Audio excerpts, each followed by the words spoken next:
Hi, everyone. If you're joining, hi. I'm just letting them know we live, y'all. Let me see. Let me see. What y'all been up to since the last time we talked? Wow, we waiting on everybody to go on ahead and get on up in here. What you guys been up to? Go ahead and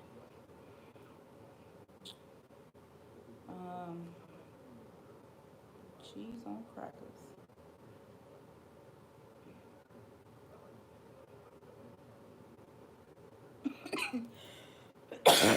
My bronchitis has been acting up, y'all.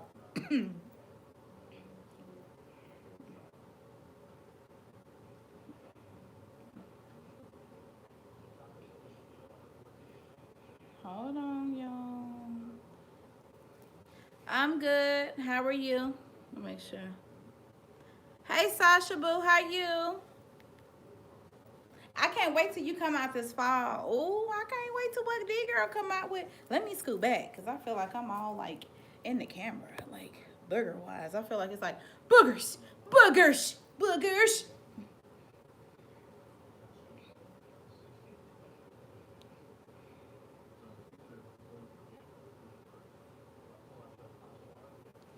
That's good. I can't wait to see what you got in your bag, girl. I can't wait. I can't wait. I can't. I'm trying to get this together, y'all. Hold on.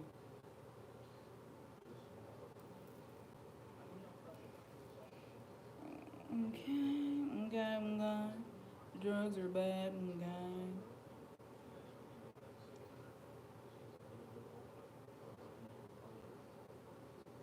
Okay, y'all. You coming down in October? Okay, good. When you come down this time, we're gonna link. I promise. Promise. Pinky promise. Ashy elbows. Pinky promise. We're gonna link when you come down. I promise. So I'm just letting everybody know that we live and then we can get this party going. Just gonna give everybody a couple minutes to get up in this bad mama jamma.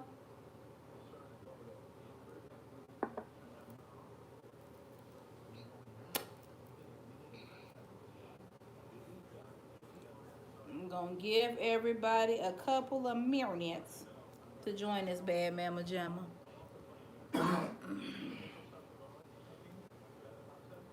Okay, guys. Let me move this toward me a little bit. Okay. I feel like I can't see my little ninja bun. Oof. Ninja buns. It looks like bald head and like braids. Bald head braid. I had to hit my inhaler for the 1 2 1 2. If you're just coming in, welcome to the live. Welcome, welcome, welcome, welcome, welcome. Oh shoot. Cheese on crackers. I'm trying to.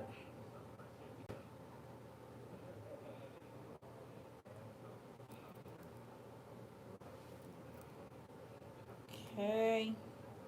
Hold on, y'all.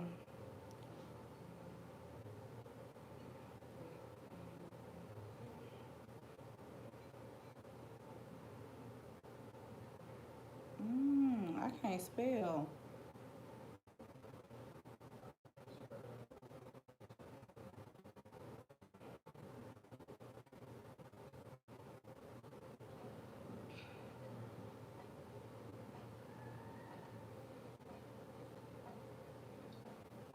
Let me see if anybody's.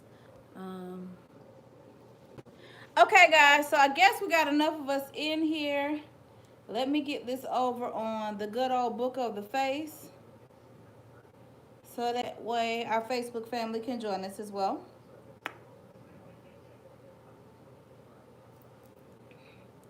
Okay, okay, okay, okay, okay, okay, okay.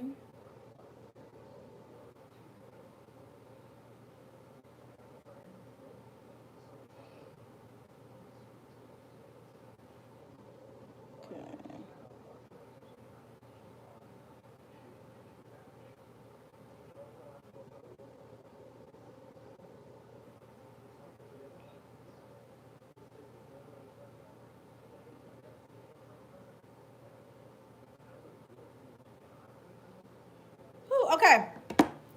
I'm ready now. I'm ready. I done shared it everywhere. I done posted it everywhere. I'm ready.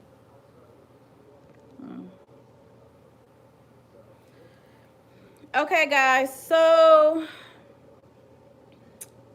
um,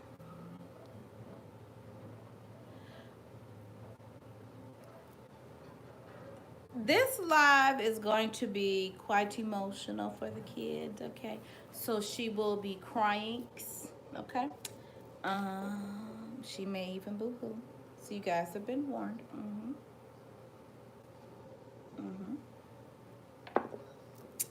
Um, so a lot of you guys do not know. I feel it. I feel like tears in the back. I feel them.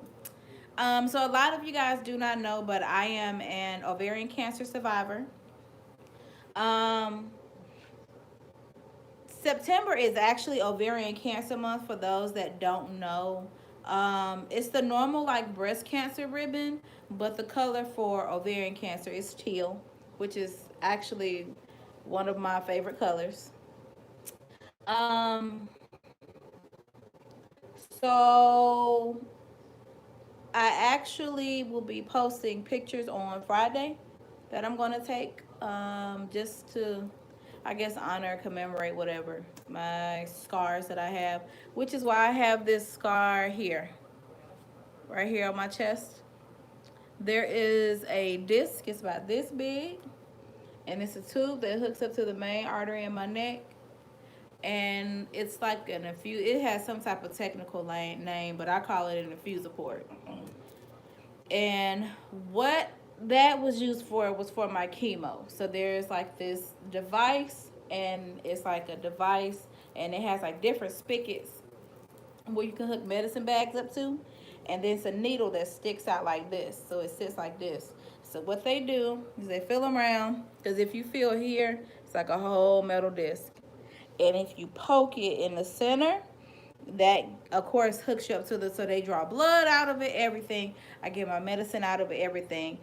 It helps individuals that are going through chemotherapy, like myself when I was going through chemo, so that we don't have to keep getting stuck. And after a while, that chemo medicine is extremely harsh on your veins, so your veins get very weak. They have a tendency to roll. Your tissue can be bruised around the area. So that's why they put the port there. So it just makes it easy access, so you don't have to keep digging and fishing. It's just everything is right there. I also have a scar on my stomach. If you follow me pretty much on my, of course, YouTube, Instagram, Facebook, whatever, you have probably seen the scar on my stomach. The scar actually starts probably like this much above my, it's like my belly button is here, and then the scar starts here, and it literally goes all the way down into my hoo-ha. It's probably like this, like it goes down into my hoo-ha. Um, so I will be taking pictures, just honoring, like just embracing my scars, so to speak. Woo! Lord, I need a train. It's gonna be a long one. I feel it. Mm, I feel the tears. Okay, so, and guys, as I'm going through, if you guys have questions, comments, concerns, anything, guys, don't hesitate. You can definitely place them below in the box. Or you can pop it up here in the comment section, and it'll pop up and I'll see it. So I wonder if this, hold on, y'all, is anything like the book of the face, when you can see. Hold on, y'all, give me one moment.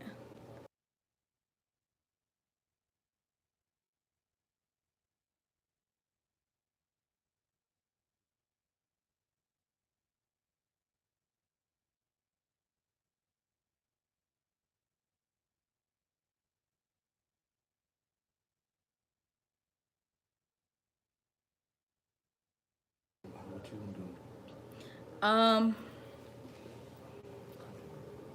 okay, y'all, so I was 20. Hey, Chucky Poo. um we can do what we normally do. You know what I'm talking about. Um, I was no, yes, I was 20 when I was diagnosed with ovarian cancer. It started off when I was like 18, almost 19. I had gotten pregnant and I had a miscarriage. And at the time of my miscarriage, I had 4 cysts on my left ovary. Now, cysts are kind of common with women. Usually, what happens is the white blood cells will eat away at itself, which causes the cyst to eat away at itself. Well, time progressed and moved on. Hey, Pharaoh. I'm glad you could join, my love. Um, so of course, time moved on. I thought, just being a teenager, going about my life, thought it had taken care of itself and ate away at itself. So I never went back, never addressed it. I'm not gonna lie, I didn't. I dropped the ball on that. So I noticed when I turned 20, I started like losing a lot of weight. Not when I turned, probably like around, I was probably in like June, May or June, when I was 20 years old, going into my 21st birthday. I noticed that like I started losing like a hell of a lot of weight. I lost a lot of weight. Like I was like hella skinny. Um, but my stomach was, hold on. On a side note, let me interject and say something. This ain't the live to shoot your shot. This ain't the live to flirt. This ain't the live to do none of that.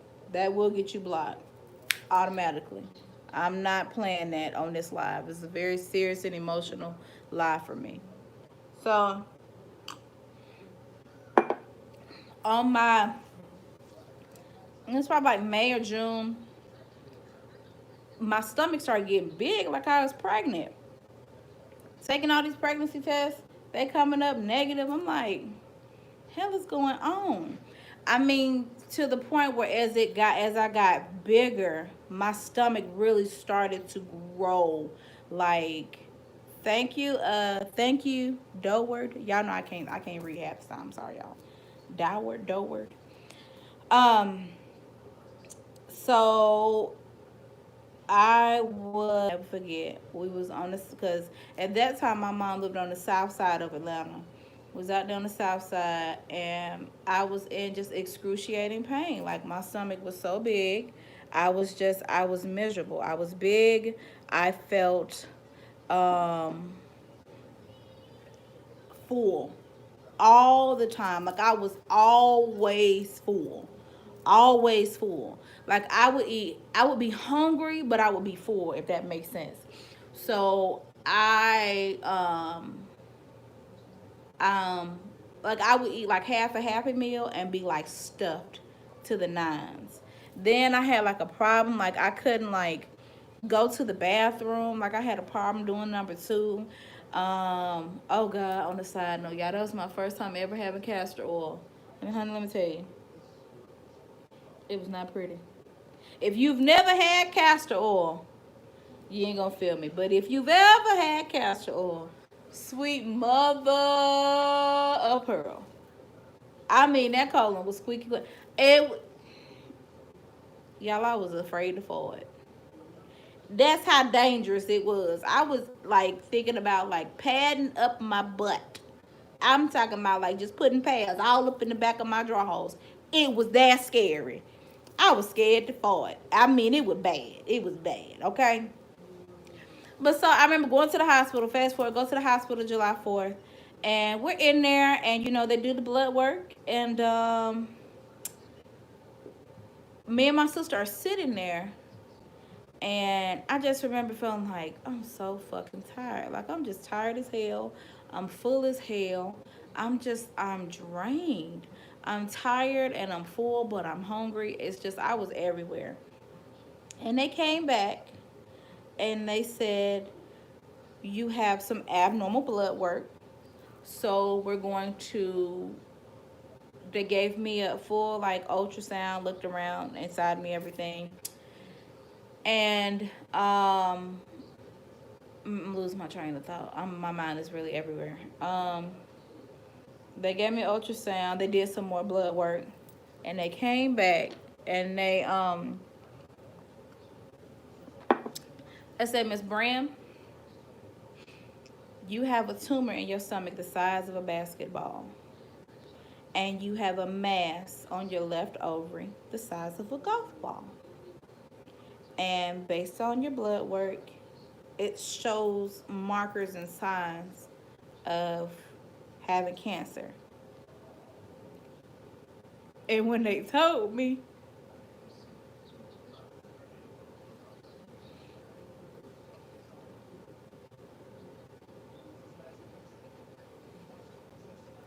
I drew a blank.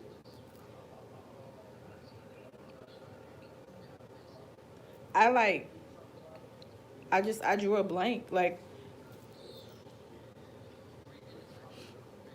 I was like,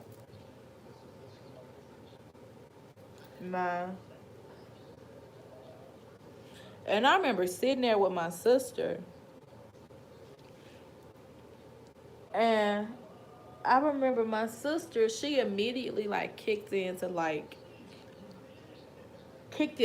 high gear, because I was just mentally, I was just like, thank you, Pharaoh. I was just out of it. I was just mentally, I was just out of it. So we came home. I remember telling my mom, I remember my mama just crying. I remember my mom she just cried. I remember my mama just crying. And we scheduled my doctor's appointment like like 2 or 3 days later. We scheduled my doctor's appointment. And I had already progressed. Like, I had waited so long that like it had progressed to stage 4 by the time I went to the doctor. And they was like, yeah, you got to have your surgery, and um it's bad. It's your blood work is correct. This is signs of cancer. It looks like, Miss Brand, that you have ovarian cancer. And I remember going to consultations, and um I remember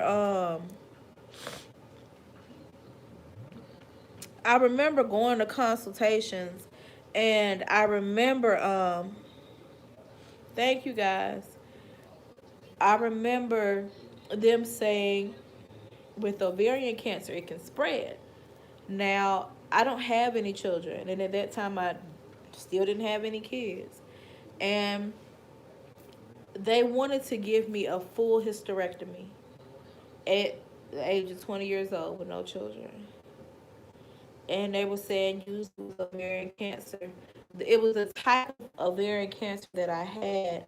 It was common in African American women between the ages of like 18 or 19 to like 35, 36. Um, but they wanted to give me a full hysterectomy, and I was like, I don't want a full hysterectomy because I may want kids one day. I don't want y'all to give me a full hysterectomy. And they said, okay, but if it comes back, we have to give you a full hysterectomy, and we may have to remove your breast too, because that like they go like almost like hand in hand. And I remember just sitting there thinking like, damn, I'm 20, and if my cancer comes back, everything that makes me physically a woman will be taken away from me. I won't have any breast. I can't afford to get no breast. And what if I meet a man that like doesn't have children, and he wants to have children, and I can't give him kids? Like, all this was running through my head. So I was like, they was like, if you don't do the full hysterectomy, then you take a chance. And I was like, I was willing to take a chance, because I was like, I may want kids one day. At this point in life, I don't, but I may want them one day. Which is why, on the side note, I get so defensive when people say, "Oh, you too old to be, you too old to have kids." Like, you don't know my journey. You don't know my journey. You don't know my struggle. You don't know the battle that I have fought to hold on to this one ovary and this one tube and this uterus. You don't know the battle that I have fought to hold on to that. So don't tell me no shit like that. That's why I get so pissed when I hear people say that, because I'm like, you don't know the shit that I've been through to hold on to it. So I hate when people say that to me. So, um, it had progressed really bad, really fast. And they was like, well, we're gonna have to schedule your surgery at the end of the month. So I kept thinking like, damn, I ain't got no time to like get ready. I just found out the 4th of July. Here it is at the end of July, before my 21st birthday. I'm going to be having my surgery. So we scheduled my surgery or whatever. And I remember me and my mom and my sister, we were at a It's Fashion on Riverdale Road. And this lady walked up to me and she literally touched my stomach. She said, "Oh, what are you having?" I said, "It's a tumor." And she bust out laughing. She literally thought I was playing. And I was like, hold on. I was like, no, for real. This is this is a tumor. It's not a baby in there. And the lady thought I was playing, y'all. She just really thought I was playing. I would never forget that. But so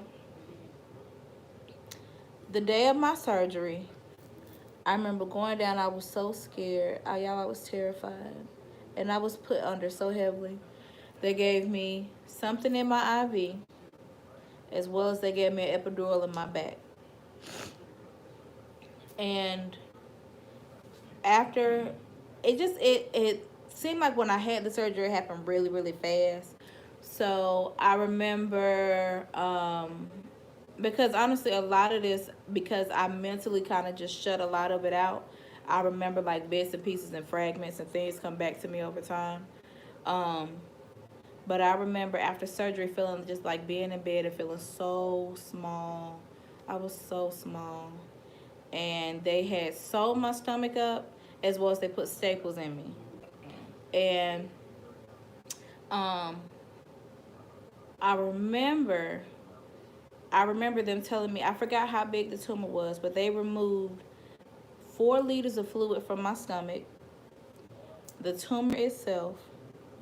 They removed my left tube and my left ovary, and it's like a gland on the left side, um, that produced something, um, that was they thought could be like a almost like a cause and effect, but could like aid it to it.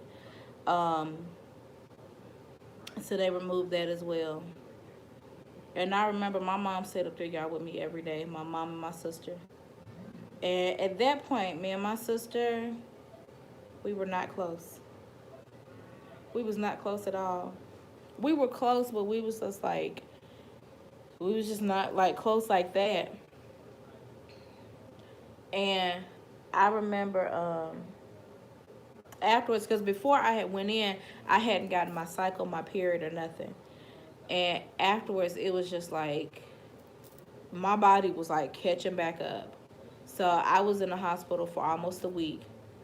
And I remember being in the hospital and like my sister, how long ago? This was like when I was like 20. I'm 33 now. So this is the 14th year I'll be cancer free. Thank God. Praise God. In remission. Um, I remember my sister and my mom was like,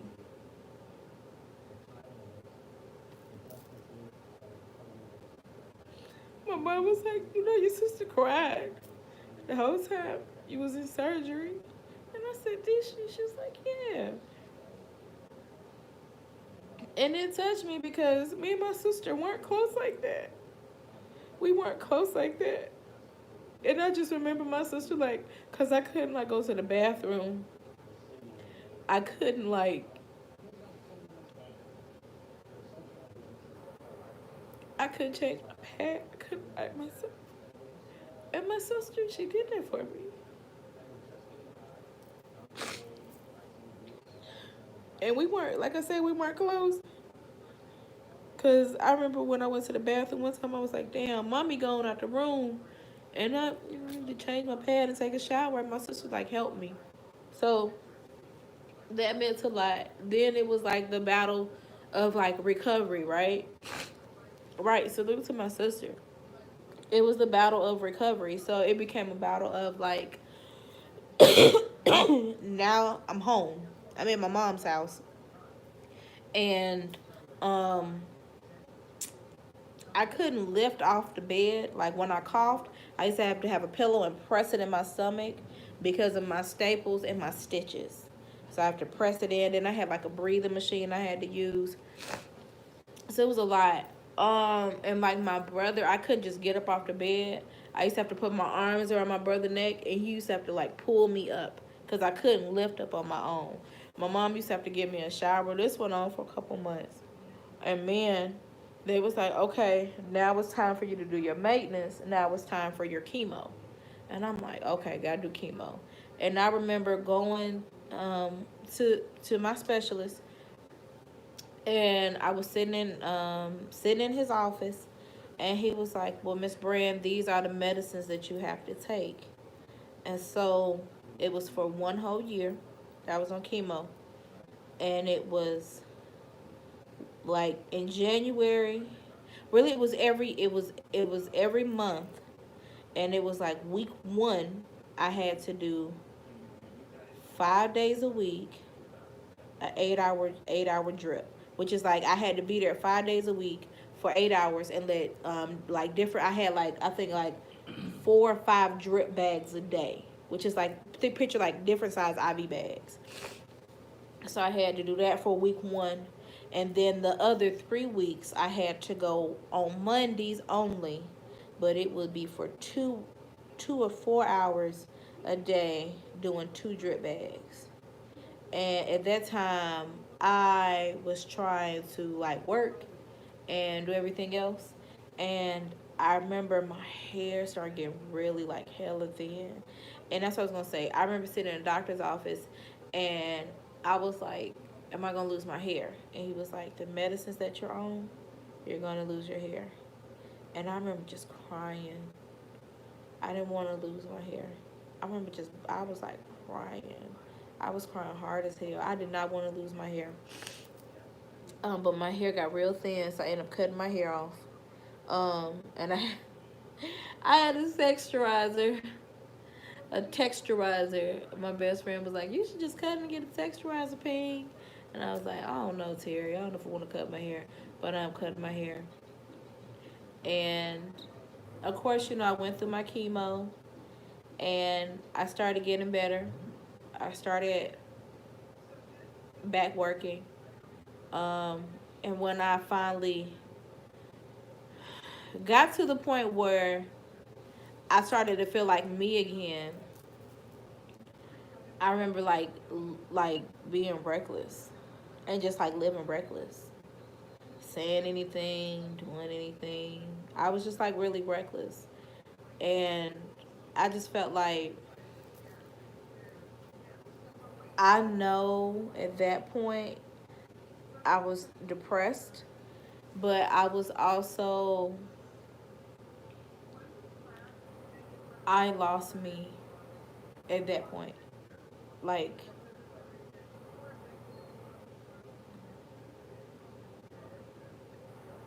it really like took something away from me, and nobody knew. Everybody just thought I was just like the loud, fun Shayna, but it was just like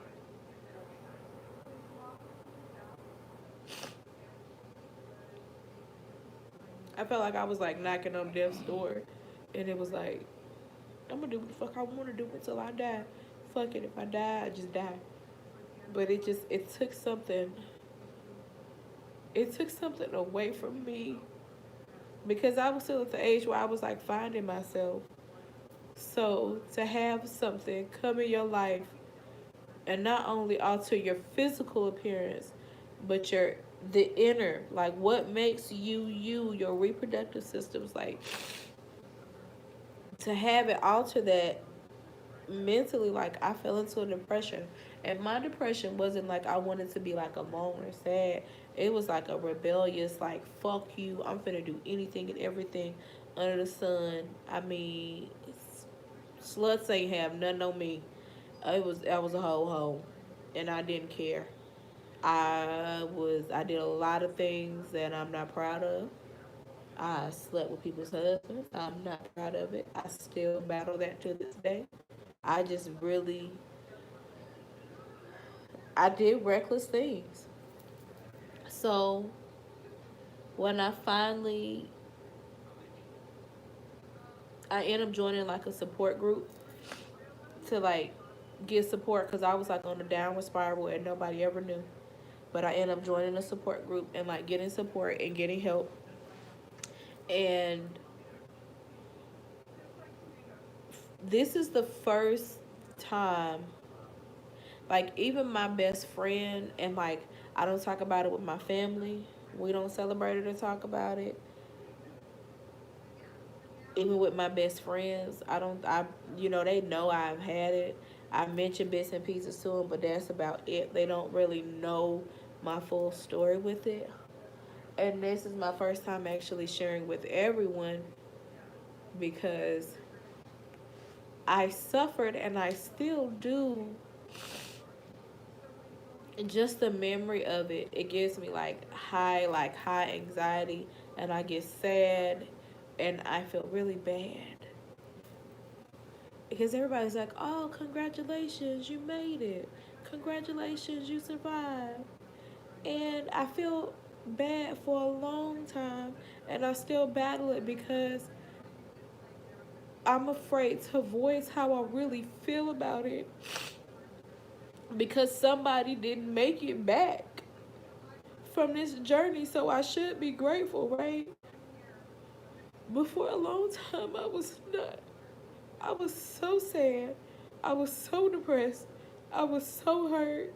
And then I was just like being reckless as hell and not caring about my life. And I felt so guilty. I feel so bad because I was just so reckless with my life.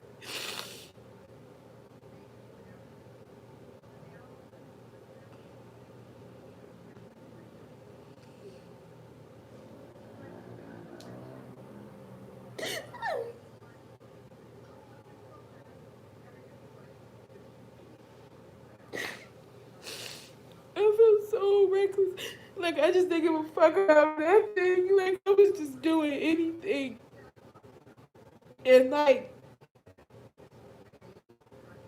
I just didn't care. I didn't want to face it. I didn't want to deal with it. I wouldn't go back after chemo. I didn't go back for months and get a checkup. That was it. I was out the door. I felt like I served my sentence and I was motherfucking gone.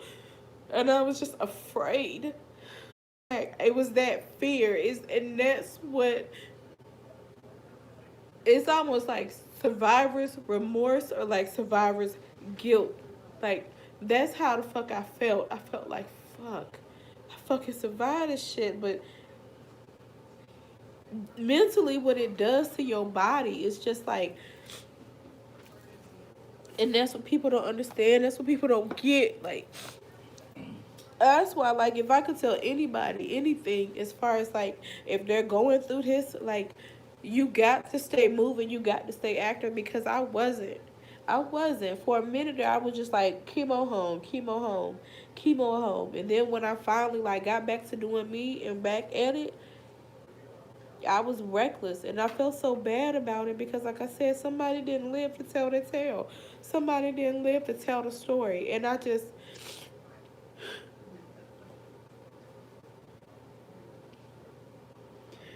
feel so bad. That's why I don't talk about it. That's why I don't celebrate it. Because I felt like I didn't take advantage of it 100% the way I should have when I had the option to. I didn't take advantage of it. I didn't do it. So I felt really bad about it. So that's why this is my first time in 14 years actually truly celebrated it, because I really feel like now it's like, now I get it. Now I get it. Now I take advantage of my life. That's why I'm so, not to say things don't bother me and things don't hurt me and they don't affect me, because they do, but that's why things don't take me to the max. They don't take over the way they used to for me before, because I'm like, it's a reason why I'm here. Like, obviously, it's a reason why I'm here. It's for a reason. And it's not to sit back and be quiet, or to like not walk into my gift and walk into my light. It's a reason why I'm here, and I'm gonna take advantage of it, and I'm gonna use my reason. I'm gonna use my gift. I'm gonna find my tribe that I'm supposed to have and I'm supposed to rule over.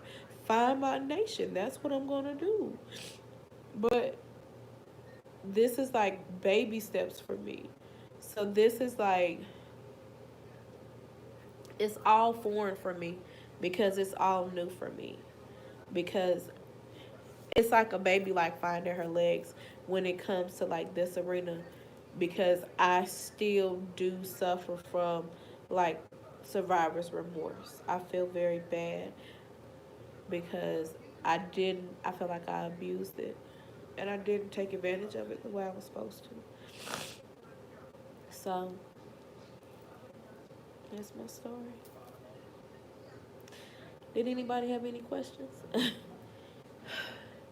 Anybody any questions, comments, concerns, answers, anything? Woo! Y'all almost made me cry my lashes. I wonder why I wore lashes. I knew this was gonna happen. Now I got a slick headache. Anybody got anything to say? Anything to add? Let me go back and read some of y'all comments. My lashes all wet. Trying to dry them off. Come on, girl. Hang on to that lash. Woo!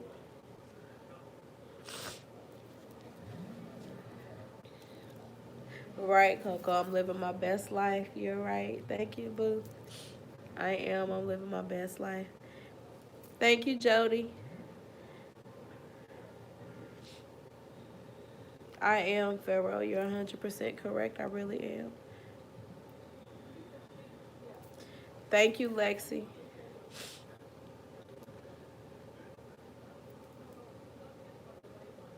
Thank you, Robert. Thank you, Lonnie. Is this Nisha? Niche Nash? Did I say that right? Niche Nash 32. Thank you, boo. Thank you, Louise. But yeah, guys, so that's my story. That's my story. I'm sticking to it.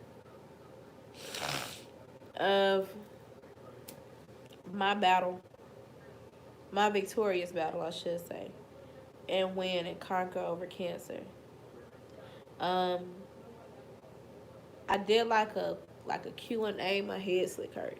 I did like a Q&A on my Facebook channel. I mean, my Instagram, as far as if people had questions, what questions that people have for me. And a lot of questions were, oh no, Louise, I'm not doing that. Now you're getting blocked. See what I'm talking about? You see what I'm talking about? This is why I be snapping on y'all. You're the best and your body's beautiful. That ain't have nothing to do with a can of paint. I told you. Um, what was I gonna say? Dang, he made me forget my train of thought. Shoot. Oh, of like questions that people had for me, and a lot of questions that I got, I did answer. The most common question that I had though was, how, if somebody else, of course, is going through it, like advice or whatever I would say, is that of course, one, you have to like stay active to keep your mind from going into a dark place. Well, I take that back. Stay prayed up, because honestly, without God, I would not have made this through. I would not have found myself. I would not have made this through it. I would have ended it a long time ago. I'm not gonna lie. I thought about it. I thought about ending it multiple times. I thought about it. I got tired of going to chemo. I got tired of sitting up there, sitting around other sickly people like me, and it's just everybody is in one room. And I mean, to the point where at one point, the medicine that I was on, I couldn't eat peppermints because it would literally burn my mouth. Like I would have burns all on my tongue and on the inside of my mouth from peppermint because it's such a strong candy and it was counteracting with my medicine. Like it was bad. It was really, really bad. But to stay prayed up, um, to stay active, definitely surround yourself with people that will stand by you and pour into you in your time of need, and that will allow you to rest on them and be your crutch when you can't stand for yourself. Also get you a good like support group as far as like other people that have gone through it. Get you a good support group going, because it's something about being around other people like yourself that have survived the way you are surviving, because they'll teach you how to start living again. You have to start living again. And that's what after I got out of chemo, I was still in survival mode, which is why I was doing anything and everything. I wasn't living. I was not enjoying my life. And that's not, God didn't put me here not to enjoy my life. He put me here to enjoy my life. So those are just, I mean, tips that I would like suggest to you guys. Oh, ooh, I need a shot of tequila now, honey. This is deep. This is heavy. Ooh, child. I ain't got no earrings on, and then I'm just sitting up here ugly with a teacup, honey.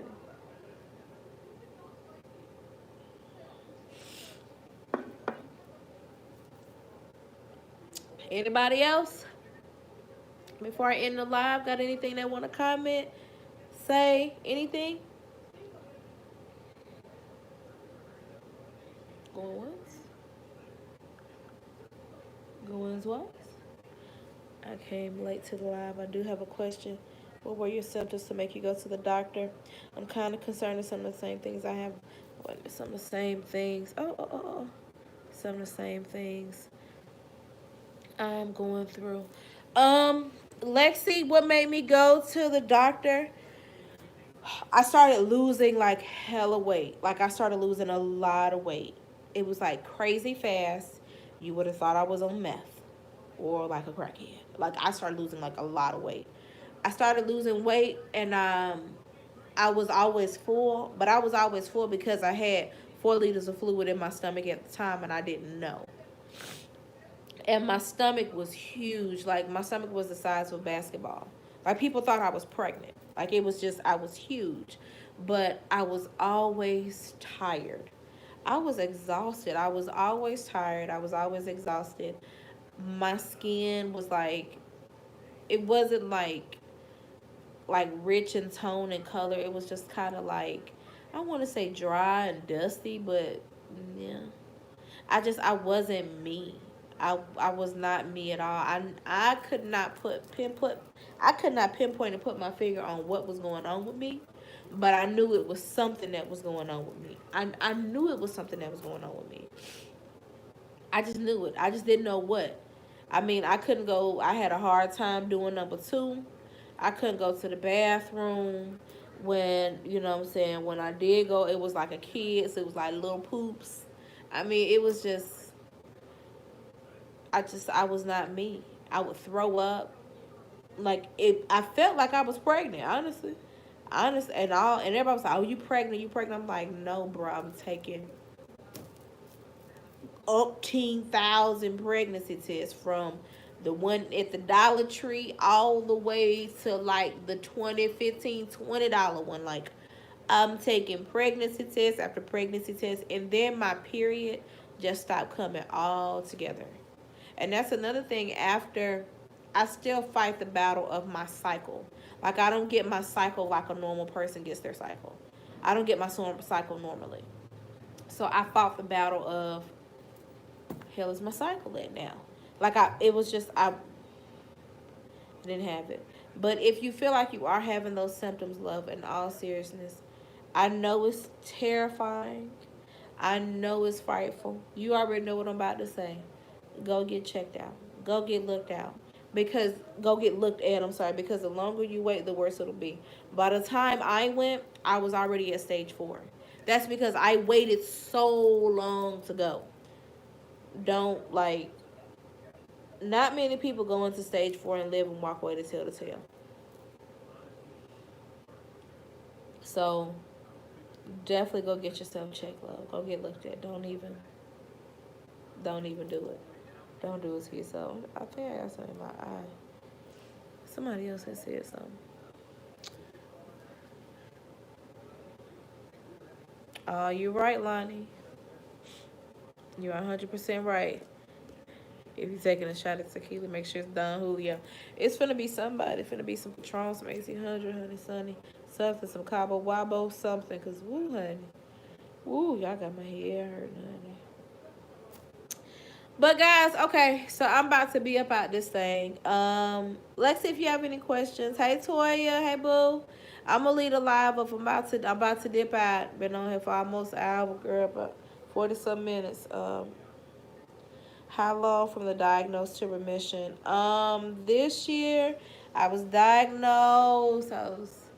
Um, this year is 14 years. 14 years that I've been in remission. And so even though I went through my wild streak where I didn't go back, I actually did probably like a year. Probably, I'm lying, not a year.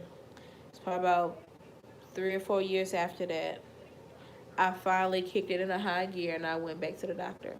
So I do have a clean bill of health, guys. So I'm still in remission. The girl still got all her bits and pieces. She can still make a baby if she wants to. We gonna see her. Cause now God got to work with me on that. Because I fought to keep my bits and pieces. And now that I got my bits and pieces, I'm like, honey, child, honey, look and listen. The way these nerves are set up. This ain't tea in this cup. I'm just saying. Cheers. Of course, Lexi, you're welcome, love. Anytime. What? My teacup low, y'all. Woo, honey. I needed that. Get through that. But y'all, I'm finna dip out. As I said on the last live, I go live every other Wednesday. So this live will of course stay up. If you haven't seen the last one, it went over like motivation and like confidence, just being plus size. Guys, don't forget to watch that one as well. As well as, I have all kind of other stuff on it too, honey, on the channel. And I am going to be celebrating my 14th year of being ovarian cancer free and in remission this Friday. So I'll be posting pictures on my Instagram and my Facebook page. My inbox is welcome to all congratulatory thank yous, gifts, whatever y'all want to do and saying. I don't care. I'm just appreciative y'all even thought about me. But until next time, y'all. Bye.